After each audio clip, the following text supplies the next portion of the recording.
Welcome to the iNetrepreneur Radio Show. We are so honored to bring you your host, the ultimate celebritypreneur, connecting businesses and celebrities worldwide. Winner of the Networking Organization of the Year, best-selling author, magazine publisher, trainer, and owner and founder of Network Together and the iNetrepreneur Media Network from magazines, TV, and radio network. We're excited to bring you your host, Mr. Robert W. Jones. Well, hello, everyone. Good afternoon, good morning, good evening, wherever you are. Let's just get some good out of it. Don't you want some good? I know I want good. I love good. And if it's not good, let's go great. Let's go excellent. Let's go outstanding. And I'm really excited to have two wonderful, amazing women on the show today who I'm going to introduce here in a few moments. But first, you know what? I got to talk about the community, the iNet Alliance, and even more importantly, I want to bring up the #1 international best-selling book. Oh my goodness, 365 Days of Resilience Quotes. It's on Amazon, and you can go to mybook.to/Art of Connection to secure your copy. Again, that's mybook.to/Art of Connection, the number 6 at Amazon today. And I like to do those short pauses because, again, I was doing some training earlier today, and I want to remind everyone, announce the things slowly and distinctly that you want transcribed, because you want the whole world to know that. Because somewhere in there, I see the gerbils on the treadmills going, okay, we got to get that stuff on so it can be saved, indexed, archived, and we can be found. Also, I want to talk about our iNet Publishing House. You can find us at inetpublishinghouse.com for all of your authorship needs. Our mission is to guide authors, entrepreneurs, and visionaries in creating works that inspire hearts, foster connections, and of course, leave legacy. Also, my wife, she is a co-founder and owner of iNet Alliance Network. Oh, my powerful, wonderful Irish wife. We empower entrepreneurs, business owners, and leaders through community, media, and events. And please don't forget to go to ntevents.net. That's ntevents.net. You can see some over 44 different types of ways to connect each and every month through our community. And, please, let's get you at one of those things. We'll get you on one of our stages. And, you know what, at the end of the day, let's just have some fun. You know what? Let's start with fun and end with commerce, and then let's have some fun again. Nothing wrong with that. So, oh my goodness. So now I'm so excited. I'm bringing my good friend to the stage, Miss Donna Meador. Oh, Donna, how are you today? Beyond fantastic. It should be illegal. I'm having such a great time, Robert. You're right. Let's have fun. Let's have fun and move forward. Let's have fun and let's move forward. Everyone, I'm with Donna. Everything's better with Meador, or also known as Donna Spiracco Meador, as she is founder of SMART Dating Divas. You can contact her at 516-395-8219 or email her at Meador@gmail.com. That's one of her emails. She has many like me. And you spell Meador, Meador. So Meador and Meador at gmail.com. And oh yes, we're having some fun. Absolutely. Donna, one of the things I really wanted to talk to you for the longest of times is in our growth, and in our friendship and in the ways that we view the world. One of the things that we really haven't brought up on our show is how much communication plays a part in our life. We talk about a lot of things, but we really don't talk specifically about communication. Communication between partners, communication, coming up on stage, communication when you're writing a book, but communication, specifically personal communication is one of the largest facets of what you do in your own business, isn't it? Oh, yeah. Oh, yeah. First of all, communication is paramount, whether you're talking to business partners or your personal partner. And Jeff and I dubbed the word ID for intimate dialogue. We promote this all the time. We do this every single day. What does that mean? If I turn around and I say to my spouse or a partner, hey, we need to talk, that doesn't land really well, does it? I mean, that kind of feels like I just got kicked in the gut. But if I say, hey, baby, let's dialogue, that's a whole, and yes, you can use it. I mean, that almost sounds sexy compared to the other way. Let's dialogue. Let's interface. Yeah, let's, 100% let's dialogue. And it works in your intimate world. It works in your professional world. It works with your partner at home. If you want some chores done or something's going not the way you want it and you're trying to, communication's paramount, but how we communicate matters. Yeah. And one of the things that I look at when it comes to communications, you communicate differently with different people. You communicate differently in different situations. Yes.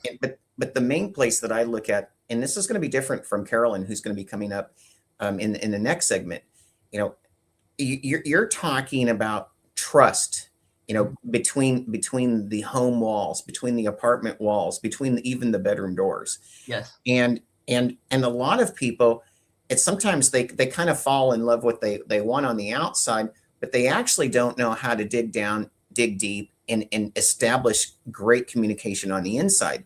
I know even with my wife of over 10 years now, Sean, we're still learning to communicate inside those walls and also, communicate in such a way where we're through this communication, a more healthy relationship. And I found the healthier my relationship is with my wife, Donna, it seems like my other relationships start following suit. Is that what you found? 100%. Jeff and I are advocates for relationships, for healthy relationships. As you know, I'm a woman's dating coach. Everything starts at the foundational level in your home. And when that is running smoothly, when each partner feels supported and seen and safe, then everything out there is easier. And that's what we're advocates of, Robert.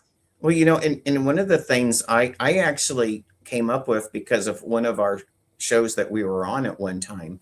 And I created this saying that says, there's nothing better than a good marriage. And there's nothing worse than a bad marriage. And quite frankly, a lot of times we always say it's financials is many times what divides us.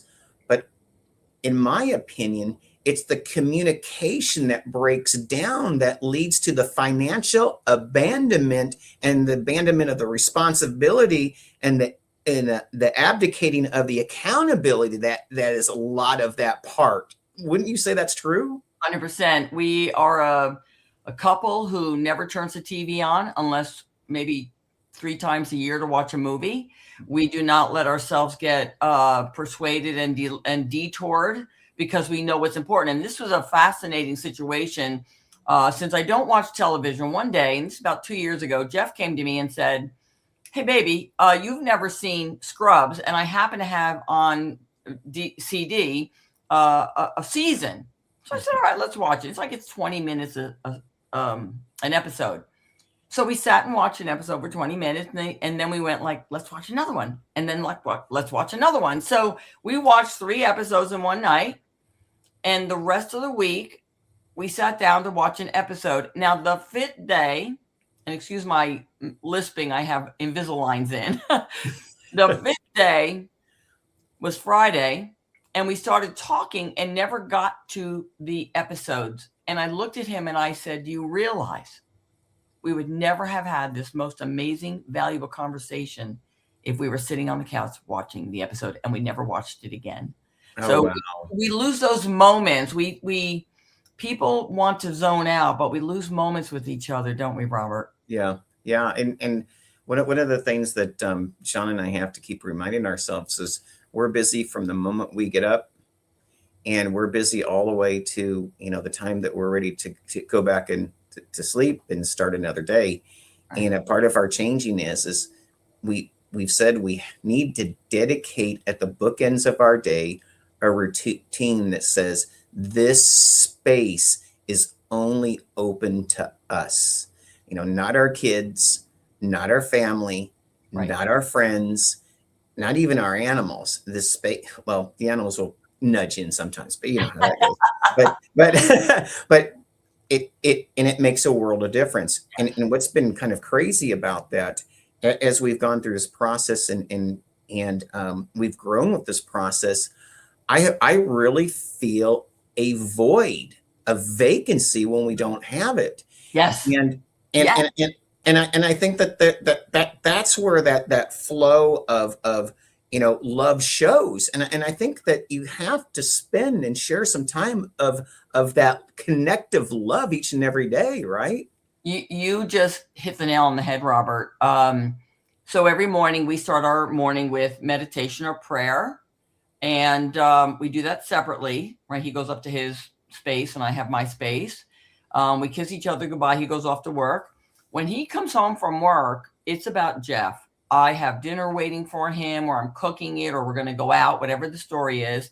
He gets to share his day with me. Mm-hmm. And before the evening is out, I'm sharing my day with him. And to your point, on certain times when that doesn't happen, maybe somebody came over to visit, it got disrupted in some way. And this is proof that energy, how real energy is. Yeah. We feel it. We feel it, Robert. The next day, we can't go 2 days like that. No. We need to connect and feel each other. We want each other to feel seen and heard and supported.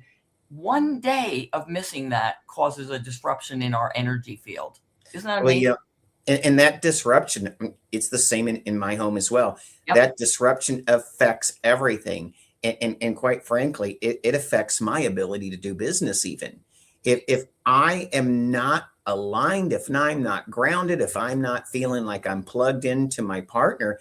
And what's crazy, Donna, is it didn't used to always be this way. No.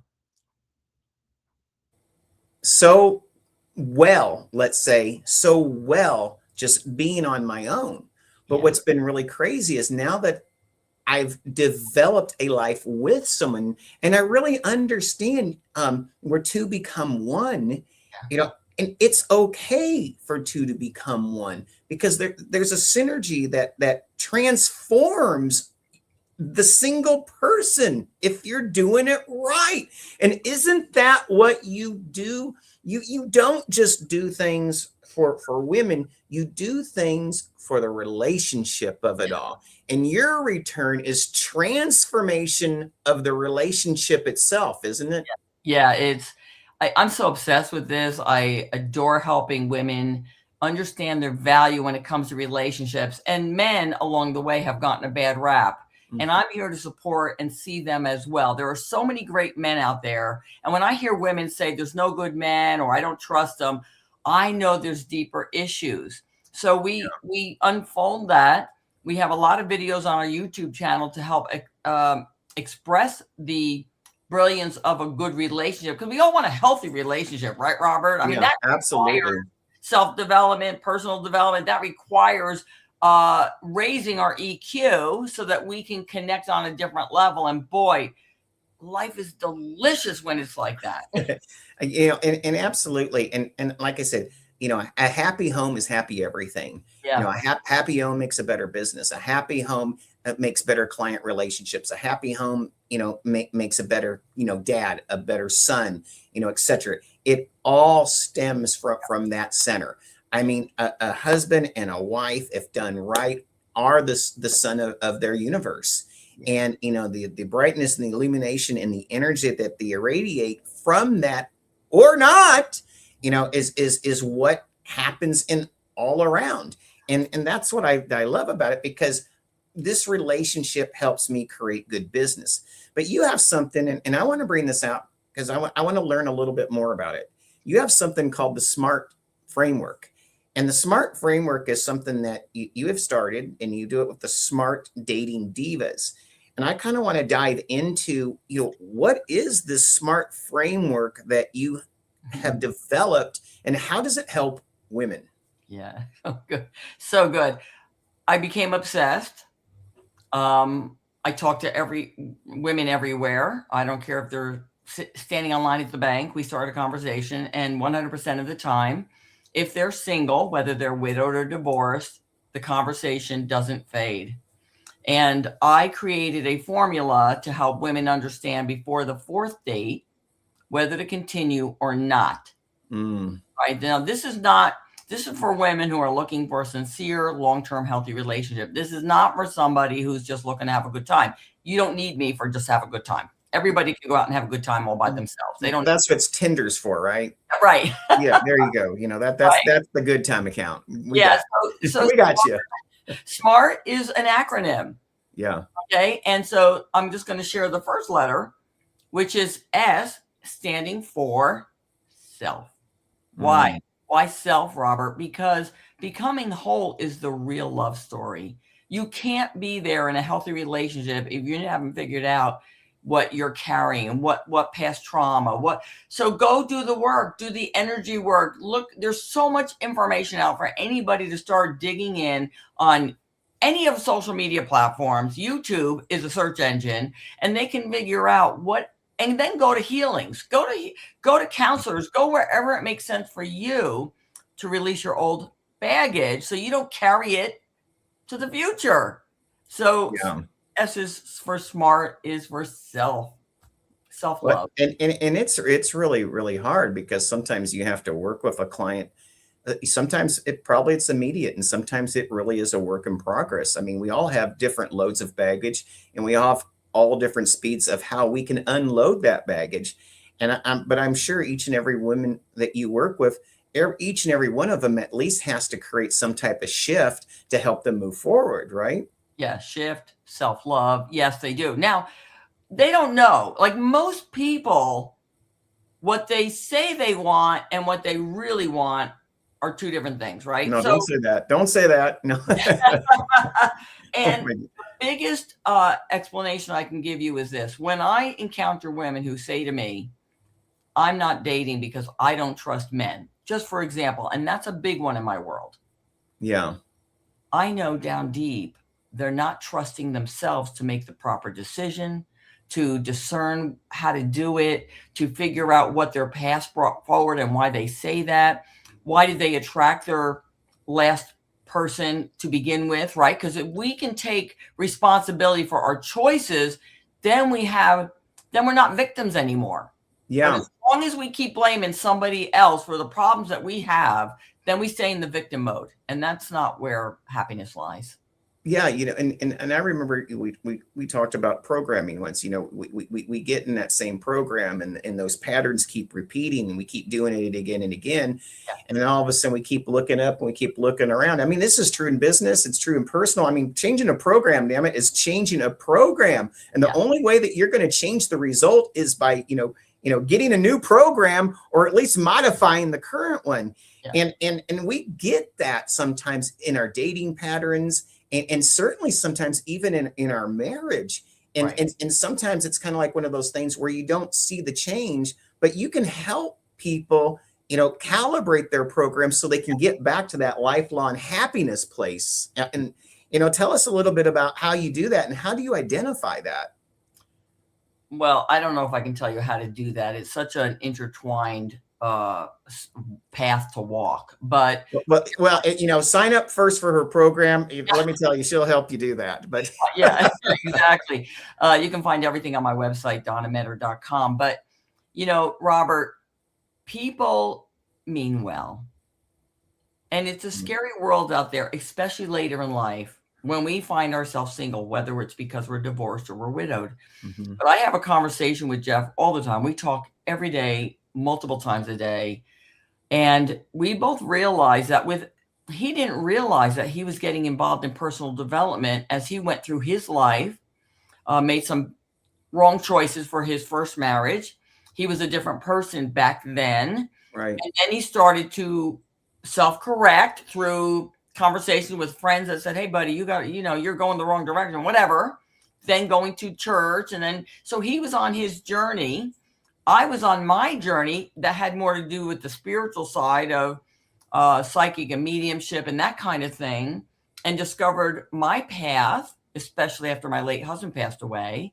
And when we come together, we understand that we've been doing the work, even if we didn't realize we were. Yeah. And that's what makes it such a delicious relationship, because we're willing to talk about anything, Robert. Why? Because we dialogue. We dialogue about everything. Nothing is off the table. But let's say, but not everyone has evolved as us. And we've lived a few years, so hopefully we've learned a few things. And for someone who hasn't evolved, or they come from a family where either there was no parents in the home, or the parents were in the home and they didn't see healthy habits. Right. My question would be, when it comes to healthy habits, when you're helping someone who's really starting out and they really want to accept that they need to change, what are some communication habits that they can start immediately on that actually starts to recalibrate them and start helping them reset their own course? I love this question because it literally happened this last week. I Oh, got wow. women who reached out to me, and I'm not here just to take people's money. That's not my goal. Right. And so the first thing I did, I said, before we have a phone call, go binge watch my YouTube channel. There's so much information there that people can start to reap the benefit of. Then get my book, because it's my journey of how I met and married my late husband, and all the shenanigans I went through before I met him, and all the limbs of trees I fell off. Right. And then if they're still feeling we're a connection, we're going to have a call.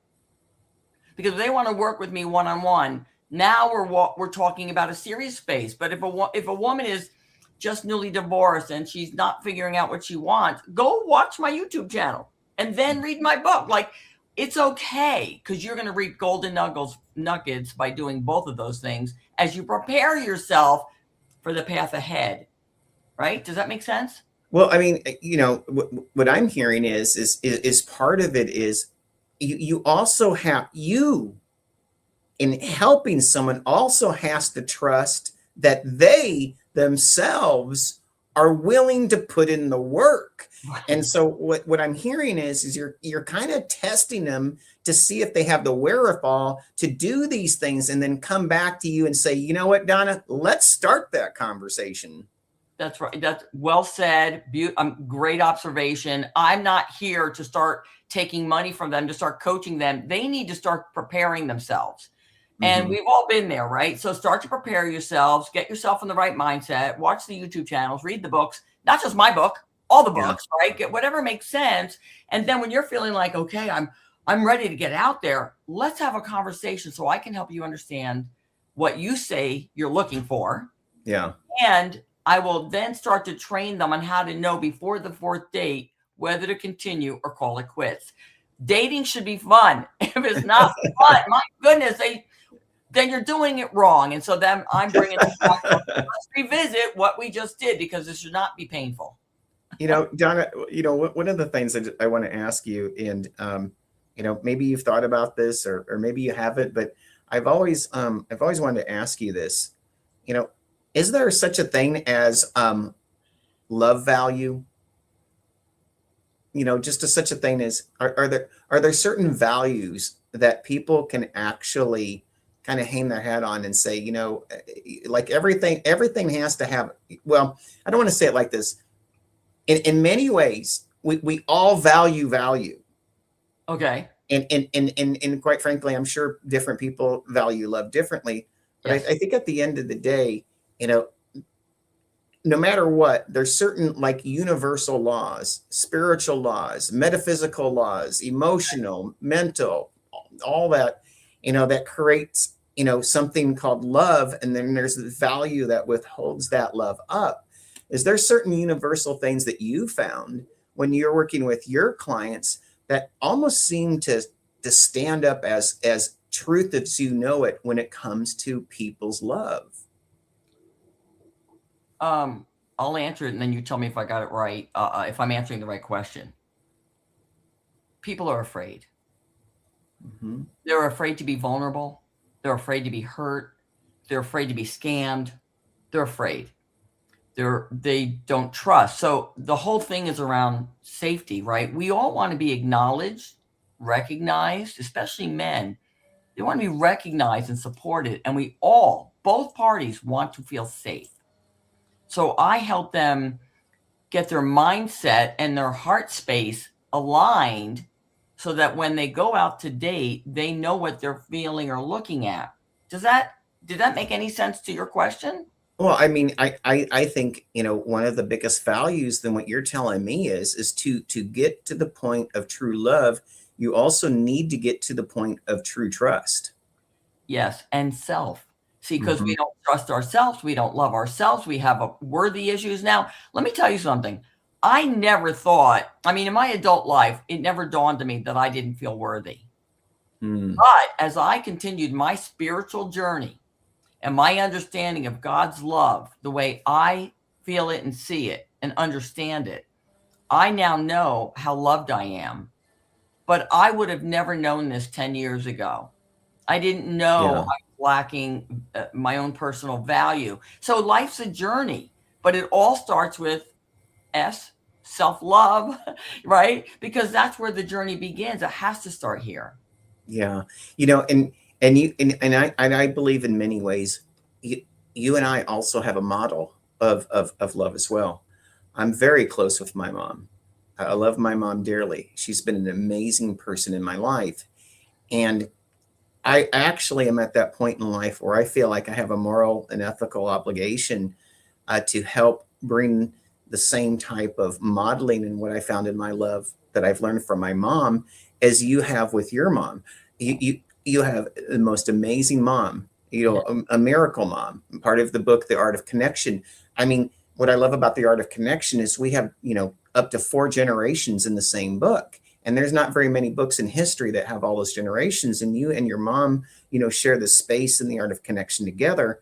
But the most beautiful part of it is that you have this connection with your mom, and you can also utilize that. And you're also saving people's lives in a way, one at a time, because you're able to kind of lean into that, bring it out, and actually, help insert it into others.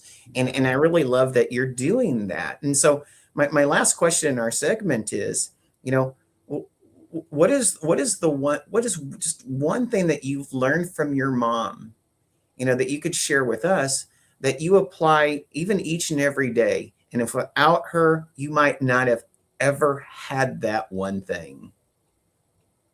Robert, I don't know if you know, Mom departed this earth in April, and I quote her all the time. And one of the biggest things, because you only give me a chance to do one because we don't have time for more, but one of the greatest things my mother always did was she would offer her knowledge and her wisdom either in an email, or she'd put together a packet and she'd call it a heritage package and she'd mail it off. And it was a plethora of wisdom through her 90 plus years of life. And then she'd say, I report, you decide. I report. Yep.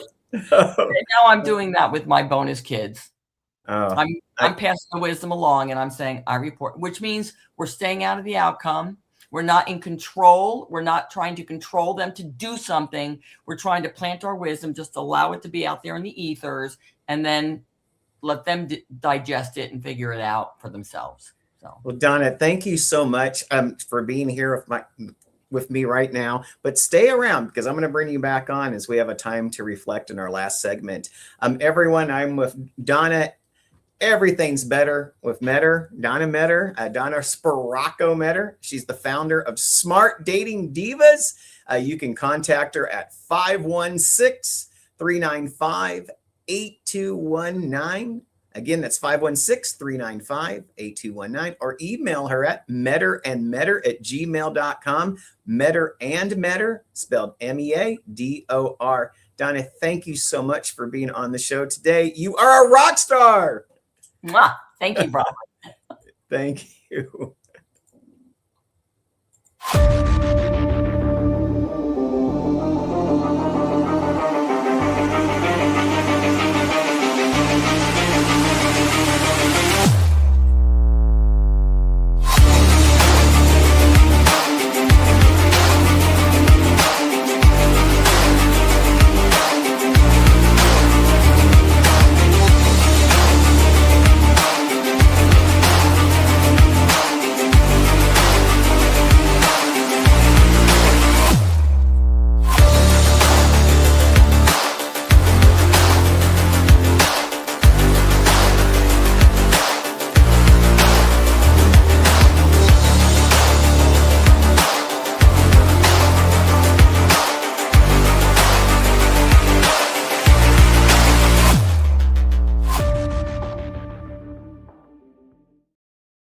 Again, thank you so much, Donna. I love it. I love it when you're on this show. We just have so much fun together. And isn't that what it's about? Let's put more fun in life. I don't want to be in my elder years, even though my kids think I'm a little bit older, but I am not. I'm living for another 100 years.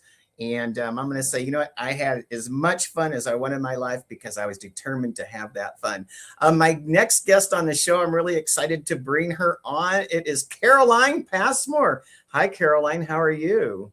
I am very well. How are you, Robert? I am doing, very well. And I love it. I see the alpha female going right across there. It's like alpha female with pink. I mean, dominating. Sure. Absolutely. Everyone, I am with Caroline Passmore. She is CFO of CRP. I like that, CFO of CRP Specialists. You can contact her at 239-710-1027 or email her at caroline@crpspecialist.com. And I hear it. Are you in North Carolina? I'm in Florida. Oh, in Florida. Okay, a little bit south there. I feel like I hear, maybe it's the Caroline and the Carolina, but I feel like I hear a little bit of a southern tinge in there. Probably not, because I don't think I've ever really had an accent, but I may be wrong. I don't listen to myself speak. So, well, we're out here in Arizona and everyone seems to have an accent to us. So, so that's probably what it really is. Again, I was born in California. Yeah. I was born in California with French Canadian parents, and then moved to Florida. So accents are just in my world. Well, in Arizona, don't tell anyone, but we call those Californians accidents. No, I'm just kidding. So kidding. At any rate, that's some bad poor humor. But hey, we're having fun. So again, I'm with Caroline Passmore. She is CFO of CRP Specialists. You can contact her at 239-710-1027 or email her at caroline@crpspecialist.com. And I'm so grateful that you're here today. And thanks for having me. You had the ability to listen to Donna and I in the first segment of the show. And one of the things that we talked about was personal communication and creating healthy relationships, and also what is the result? What is the reward from that? And that's a certain amount of transformation to bring about self, trust of self, trust with your partner, and then, a great synergistic growth, which I believe that's what I found. Now with you, we're kind of going to take it out. Let's kind of take it out of the house. And now we're coming over into the business place. And so for you, a lot of your work is really about, business communication. In businesses, we have primary aims and we have a mission, and there might be a vision, and there's certain departments, and there can be a lot of moving plates, and they all need to somehow connect and be tethered together. And believe me, this isn't a place where we all love each other. Sometimes, heck, in some places we don't even like each other. But we still have to all be able to accomplish something. And so in a way, business communication can also be its own kind of hard, how should I say, like a hard level to reach. I'm trying to use the right words. And part of what you're doing is you're trying to take people who didn't necessarily choose to be with each other, but you're getting them to work with each other. And so there's probably a different set of rules that you work with to help get teams on the same page and get them, firing on all cylinders. And so tell us a little bit about, your background and why do you specialize in something called business communication? Well, I have been doing this work for, I counted the other day and I realized I've been doing this for almost 40 years now. So since I was 18 years old, I graduated high school. I knew I wanted to be an accountant. That wasn't even an issue. But I went back to school in my later years. I got my bachelor's degree in 2015. because I had met my current husband a few years prior. We met in 2009. He's my second husband. My first husband was killed in an accident when my son was 6 years old. And so we had to figure out life with, do on our own, and which we did. We had a beautiful life together.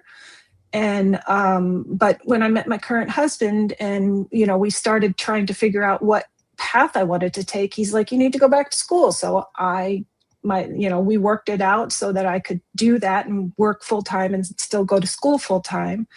But from there, I kind of was a little wishy-washy on what I wanted to do, because I always joked that I was too stupid to stop with my bachelor's degree. And I just kept going and I got my MBA. And but trying to figure out what I wanted to do with all of that was the biggest challenge for me, because I was working in a job where I was really stuck. I was not moving any further. So I went out and found another position in a place that I was miserable on a daily basis. So my husband finally said, you know what, you need to stop this and just do something for yourself, because you have the capabilities, you have the intelligence, you are absolutely able to do this. And I had a business, small side business, doing accounting for the skilled trades back in the late 90s, early 2000s, before my first husband passed. And unfortunately, that had to be shut down at that point. But this is what I knew. This is what I had done. I had written like 3 business plans about a remote bookkeeping business during college. So it was a natural progression for me to just decide to do something like this as well. But the fact that I had the accounting background and knew so much more than just accounting, I wanted to help business owners to transform their business. I didn't want just a simple, okay, this is my accounting business and we help you with your books and that's it. What I wanted was to help them build that business to a whole different level. And that's what we do. I always say that we help transform businesses from where they are to where they want to be. So you're kind of wearing a couple of hats, because one is it's not just the foundation of thinking in the accounting sense. You're also looking at the forecasting, in a growth sense. And I think that's where communication really has to come in. In certain ways, there's a methodology and there's an ease. I'm not saying it's easy to being able to report those numbers. And, it's black and white. It's there. It is what it is. To now, all of a sudden, you're taking this information and you're saying, how can we forecast? How can we create projections? How can we apply budgets? How can we establish and kind of like set outcomes that are desirable? And to me, that seems like almost a totally opposite hat to. Did you find that to be true in a way? Was it your education, or did it happen to be natural and you just allowed education to help you get there? I believe it was natural. And then once I gained the additional education, it's just solidified what I already knew and enhanced it, because I then was able, I did admittedly hold myself back for a couple of years after I started my business. But once I realized that that's what I was doing, I said, okay, why am I doing this to myself and my business and my team? It was unfair. So I then realized that I needed to increase my services, make things more available to people so that I could help them in ways that I knew I could, but was insecure about myself in such a way that I was not allowing myself to do these things. And then I had that epiphany one year, and here we are. I love helping people to understand what they're doing and build it into more. Well, and a part of this in the place that you are for relationships, I found in my life, accountants tend to really be pleasers. They want to have the right outcomes. They want to help their business. They don't see themselves, at least not out the gate, as being, the top person in the company, but they want to be the best supportive role to that owner or to that board. But then when you're going into this space, you're having to change again, because now all of a sudden you're being a part of this future of the company. And some of the conversations, I'm sure, are tough conversations. And that sometimes is where accountants stop. They don't want to get into those tough conversations. They don't want to have to, say we need to cut a budget, or we need to apply, our budgets differently, or we need to let go people, because that's also what starts happening when you start forecasting. How has that changed from you from going to probably more of a, in certain ways, a pleasing environment to one where you're actually starting to get into a space where not everything's pleasing?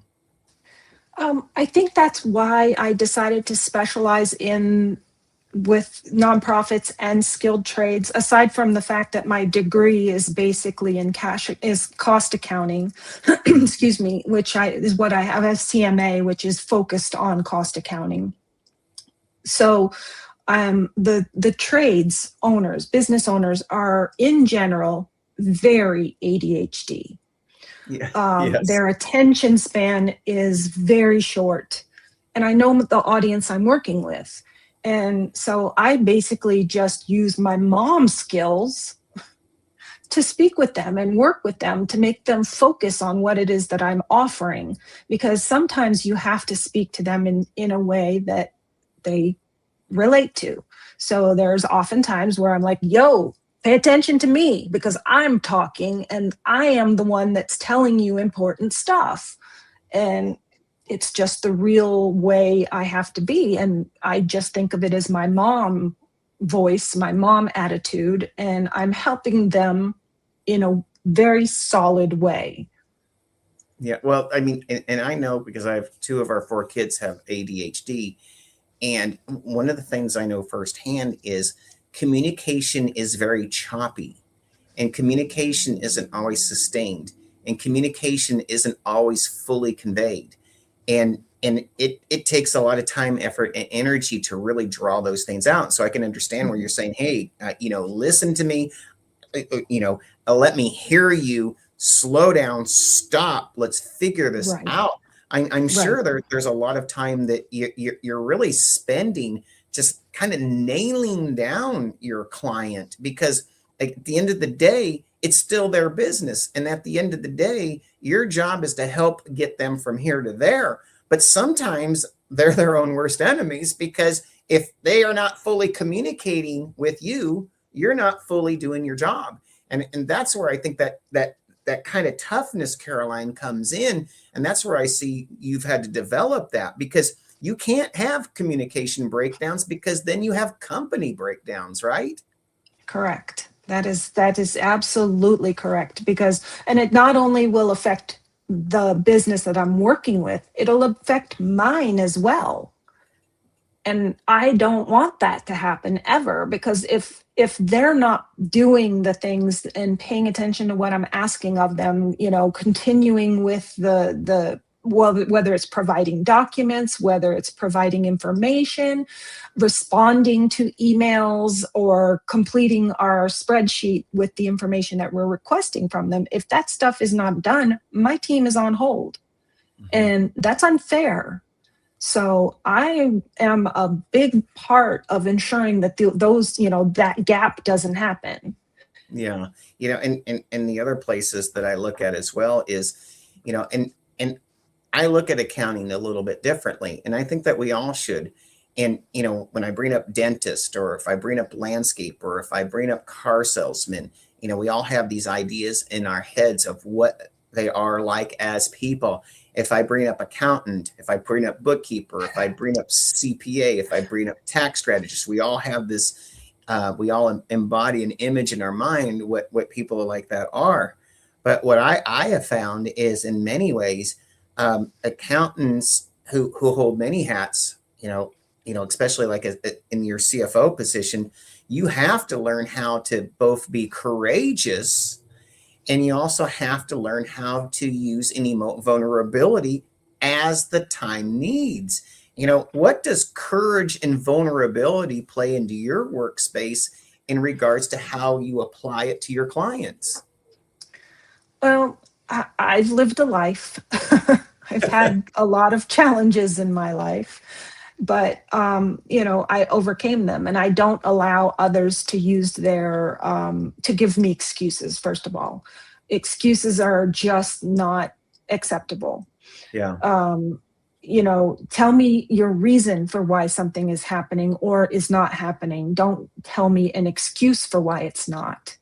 And when I live my life in a specific way because of what I learned from my past, and now I've grown into a new person. And I try to make sure that I'm watching patterns to see in my clients, especially, to make sure that they're not going to stray backwards, always moving forward. Moving forward is so very important, and we can't look at the past. We can't constantly view it and go, oh I wish, because it doesn't do any good. You can't relive that past. Yeah, you can't wish it to happen. You have to exactly. it to happen, Exactly. and which really brings me to another place. I've been a part of companies. I've been on boards. I've worked for boards. I've been in partnerships. I've seen partnerships. And quite frankly, much of the time we don't agree. And I also was a programmer, and it was really funny because I said, why do programmers get their best work done at night? It's because we're all too busy arguing during the day. But at the end of the day, as a CFO, you're the ultimate scorecard and accountability person for other members on your team. Because in many ways, everyone who's not on your team, they prefer to go after their wish list, but you have to go off of what it is list. And I think that sometimes people don't understand that, or they just don't put enough validity into what it is that you do. But once they start to understand it, and once they start to trust you, I think that also brings movement, and talk to that about how do you get these partners, how do you get these boards to unstuck themselves when many times they do get stuck? Well, first of all, the numbers don't lie. The numbers are the numbers, and you can't change what happens. So making them see the results of their actions when it comes to those numbers, which is breaking down the costs and understanding where the expenses are, and making sure they understand that if you have a project for $25,000 and you have expenses for $26,000, that's not going to work. It's not going to be feasible for, sustaining your business. And what I work really hard with them is to figure out that profit margin, figure out how much they need to make. Because one of the major questions I ask of businesses, whether they're partners or solopreneurs, how much money do you want to make? How much are you looking to make? Because that's important. If I don't know what they're expecting by way of their own personal revenue, we can't get there if we don't know how to get there. We don't know how far of a path we need to take to get to that place.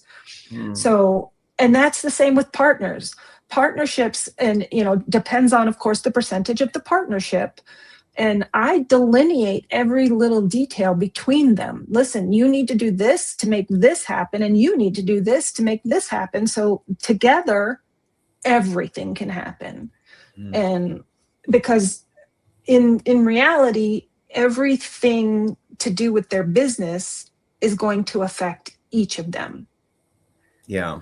it's not one person if there's a partnership, especially, or if there's multiple. I have seen partnerships with 3 and 4 people, and it gets really, really chaotic. But you have to make it work, and you have to make them understand that each person is individually responsible for their portion, and we have to work together to make that happen.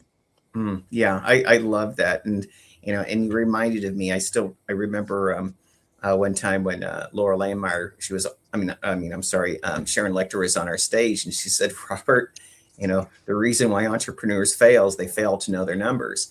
And that had such a profound effect on me, because it was so short, but yet it was so profound. And many times we don't know our numbers.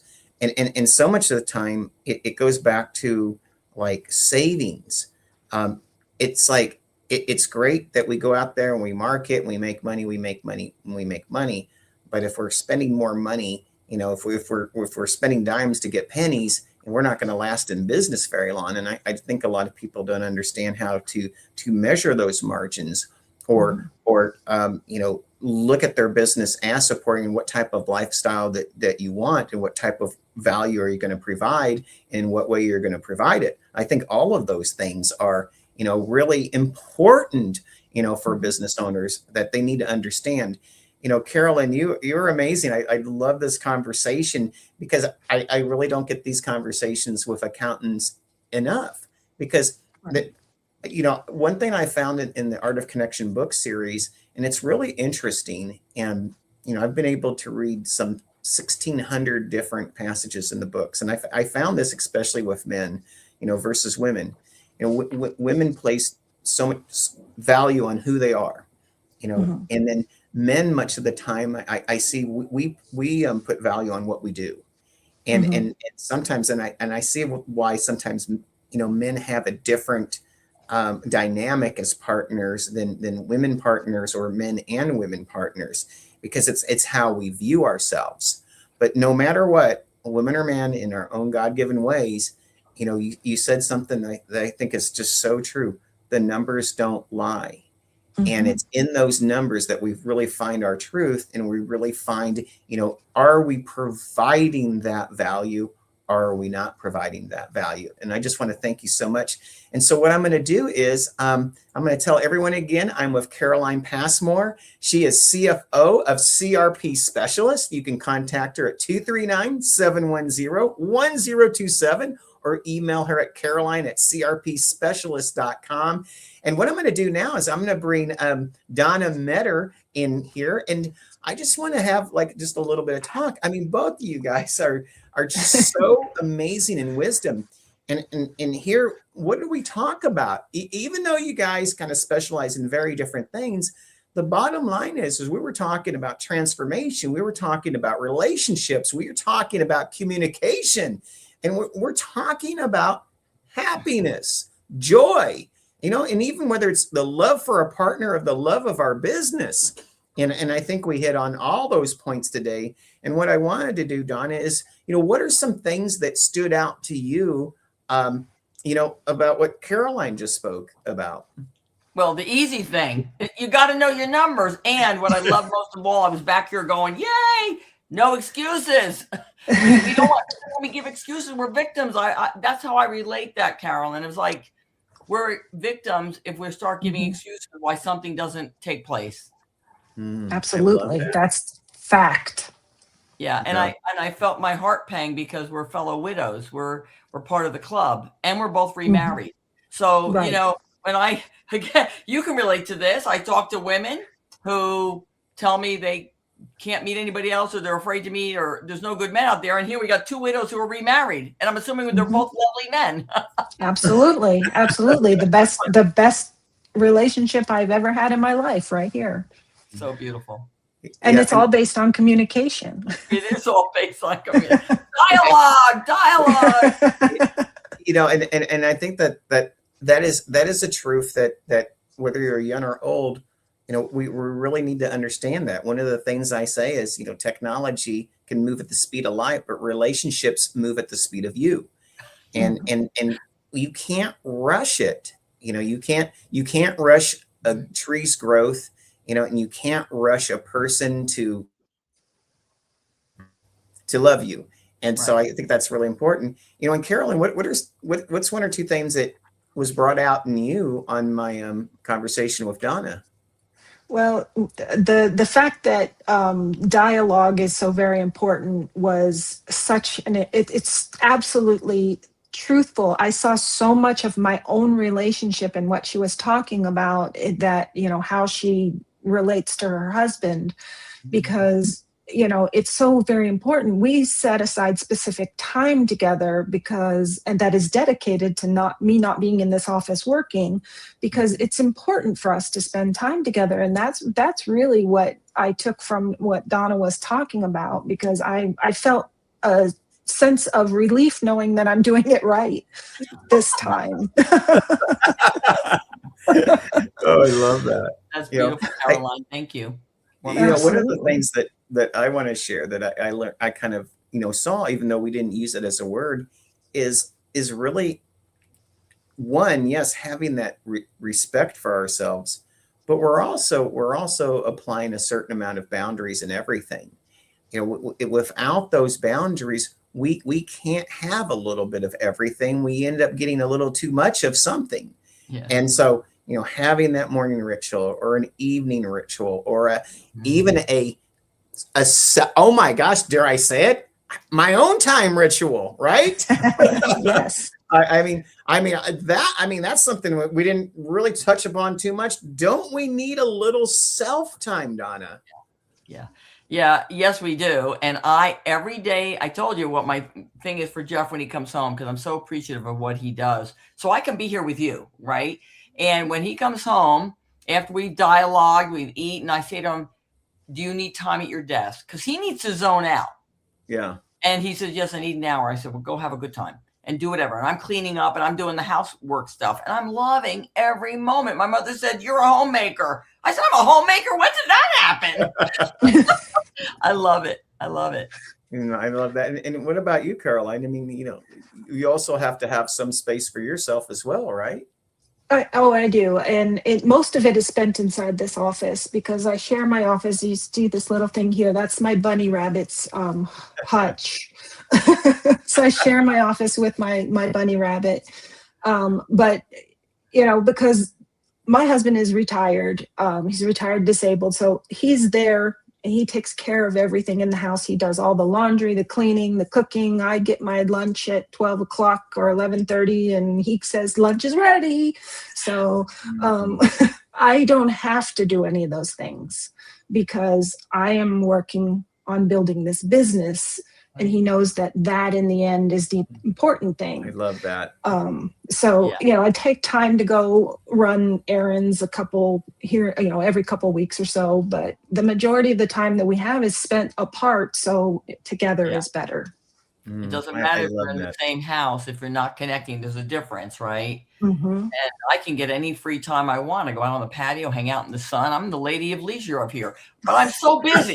I'm so busy on radio shows and writing books and all the things. So, but that's choice, and it's fun. Yeah, it really is, and I think that's it too.